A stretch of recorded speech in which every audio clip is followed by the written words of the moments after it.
Welcome to my aquaponic system. Let me show you what I have here in my fish tank. I have a couple of heaters, okay, that connected together. And here is the sensor. And here's the air stone. And I have a couple of pH and EC sensors, but that's not what we're gonna talk about. What I wanna talk about is where is the right location for all of these systems. The air stone has to be all the way at the bottom. Trust me, I made a mistake. Initially it was halfway, and one time I did not close 100% that valve when I flushed the system, so it kept leaking, and overnight it drained that tank because it kept leaking, flushing there. All right, and the water level dropped below the air stone. The fish died because there was no more air pumping in that. So this air stone has to be all the way at the bottom, because that PVC valve at the bottom that you see there, the water out is about 4 inches from the bottom. So even in the worst case scenario that you do a mistake and you leave the valve, or it's leaking for one reason or another, and the water level drops and leaves 4 inches of water, but that air stone is there, the fish will survive. The fish are just gonna swim flat, swim horizontally, or don't swim at all because they're crowded, but there is air in that 4 inch of water. So the air stone has to be always at the bottom. For any reason, the water level drops.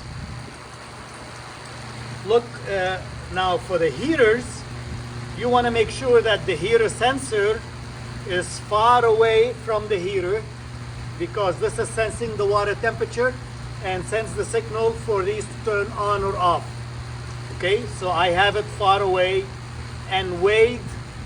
I mean, it has a suction cup, but that seems to fall off all the time. So I weighed it with a small pebble so that it stays under the water level.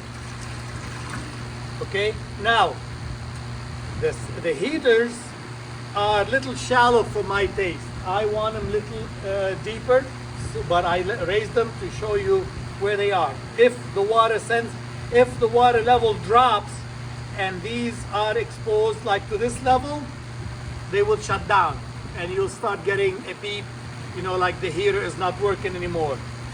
So either keep the water level above that point or drop the sensors to this depth, okay, as deep as you can. Why not? If you have the room that they can go all the way down, drop it all the way down. You never want the water level to be below the heater or expose the heaters to air.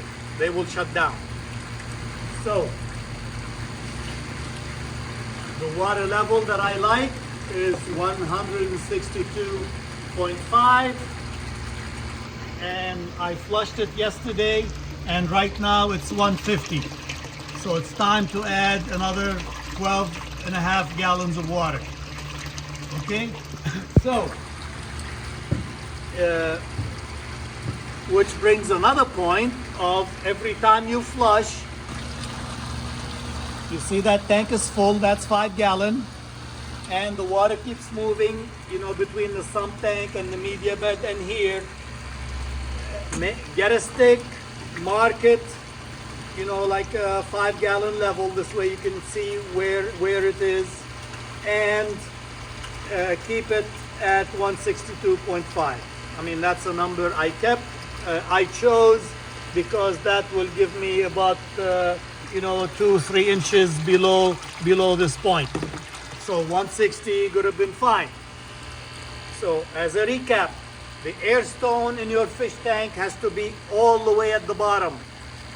The heaters should be as low as possible in the tank, as deep as possible in the tank, so that if the water level drops, you flush once, you flush twice, 3 times, these remain below 100% immersed in the water, so they keep running. Okay? 2 mistakes I made, learn from my mistakes.